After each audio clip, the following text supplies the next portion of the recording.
O açougueiro de Rostov. A história completa de Andrei Chikatilo, o fantasma da floresta soviética. Por 12 longos anos, um fantasma assombrou ao sul da União Soviética. Crianças, adolescentes e jovens mulheres desapareciam sem deixar rastro, apenas para serem encontrados dias ou semanas depois, nas profundezas das florestas ou à beira dos rios, seus corpos submetidos a uma violência quase incompreensível. A milícia soviética se via diante de um quebra-cabeças macabro, sem conseguir enxergar o padrão ou capturar o autor. O que eles não sabiam é que o monstro que procuravam não era um espectro, mas um homem comum, Andrei Chikatilo. A forja de um monstro. A semente da patologia de Chikatilo foi plantada na Ucrânia sob o regime de Stalin. Nascido em 1936, ele cresceu ouvindo a história mais traumática possível. Sua mãe contava que seu irmão mais velho, Stepan, havia sido sequestrado e comido por vizinhos famintos durante o Holodomor, uma grande fome artificial que matou milhões. Embora isso provavelmente fosse um mito familiar para explicar uma morte trivial, a ideia do canibalismo e do trauma coletivo da fome marcaram sua psique de forma indelével. Andrei era uma criança solitária e problemática. Sofria de enurese até a adolescência, foi alvo de bullying constante e desenvolveu uma timidez patológica. Na idade adulta, essas disfunções se traduziram em uma vida sexual frustrada. Ele era incapaz de manter uma ereção durante relações sexuais normais, um fato que o enchia de vergonha e raiva. Para atingir o clímax, ele descobriu que precisava de dominação, violência e agonia alheia. No entanto, ele construiu uma fachada de cidadão soviético exemplar.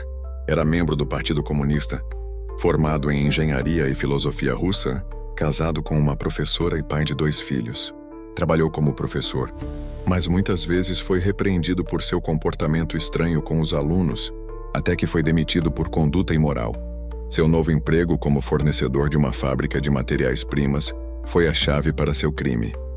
Ele viajava constantemente, tinha um passe de trem gratuito e podia se mover por toda a região sem levantar suspeitas. O reinado de terror. A primeira morte conhecida ocorreu em dezembro de 1978. Lena Zakotnova, de 9 anos, foi atraída para um galpão abandonado com a promessa de ganhar um docinho. Lá, Chikatilo tentou abusar dela. Falhou e, em um frenesi de raiva e frustração, a golpeou com uma lâmina várias vezes. Ele confessou ter sentido um prazer sexual intenso durante o ato, estabelecendo a ligação fatal entre violência, morte e satisfação que definiria todos os seus crimes subsequentes. Seu modus operandi era meticuloso e cruel. A caça. Ele frequentava estações de trem, pontos de ônibus e parques, lugares cheios de jovens vulneráveis. Usando sua aparência inofensiva de homem comum, ele se aproximava de suas vítimas, a maioria meninos e meninas adolescentes, e algumas mulheres jovens, com ofertas irresistíveis, vodka, roupas, dinheiro ou uma carona. Ele os leva para áreas florestais densas, longe de olhares curiosos. O ritual. Os assassinatos foram atos de extrema fúria. Ele não se contentava somente em matar. Ele precisa destruir. Esfaqueava suas vítimas algumas vezes. Mutilava seus corpos, muitas vezes removendo os olhos. Ele associou os olhos às janelas da alma e afirmou que eles o olharam com desprezo. Em muitos casos, praticava o canibalismo, arrancando e comendo línguas, mamilos e órgãos internos.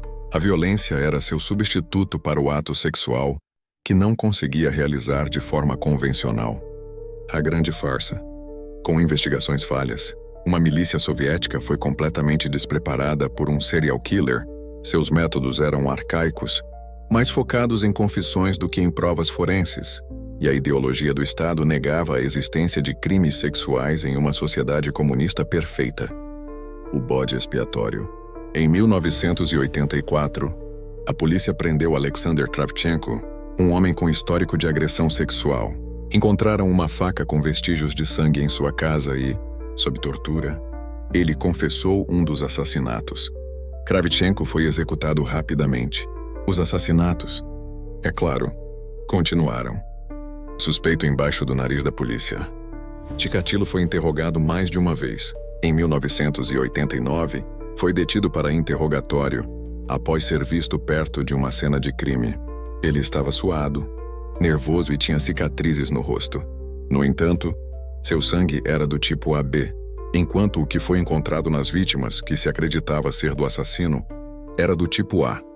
A ciência soviética, que falhou em fazer uma análise correta, decidiu erroneamente que ele não poderia ser o assassino e o libertou. Com a ascensão de Mikhail Gorbachev ao poder e a política de glasnost, transparência, a imprensa começou a ganhar liberdade. Os jornais locais passaram a relatar os desaparecimentos e assassinatos contínuos, gerando pânico público e uma pressão sem precedentes sobre as autoridades.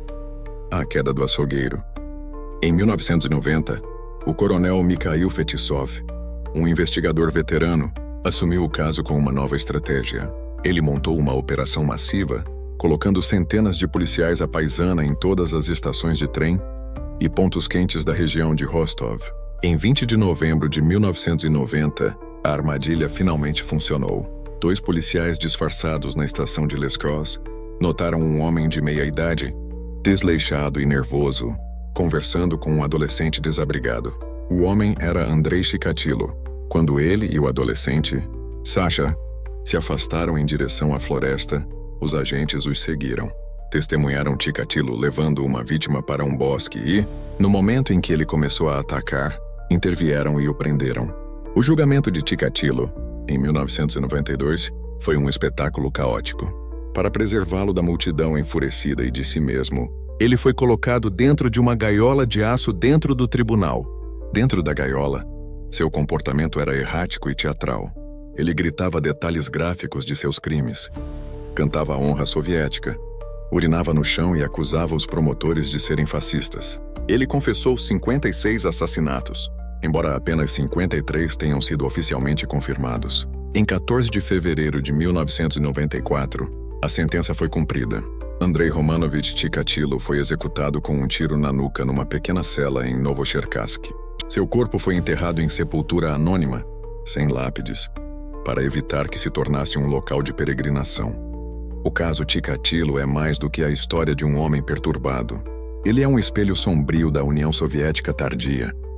Um sistema burocrático e disfuncional que, por orgulho e incompetência, permitiu que um monstruoso agisse impunemente por mais de uma década. Ele expôs a fragilidade da justiça sob um regime totalitário e forçou uma mudança drástica nos métodos de investigação criminal na Rússia. Andrei Chikatilo não era um gênio do mal. Era um homem profundamente quebrado, e sua história permanece como um dos alertas mais vívidos sobre como a monstruosidade pode se esconder atrás da fachada mais comum. Se você gostou, se inscreva no canal e ative o sininho de notificações para não perder nenhum vídeo.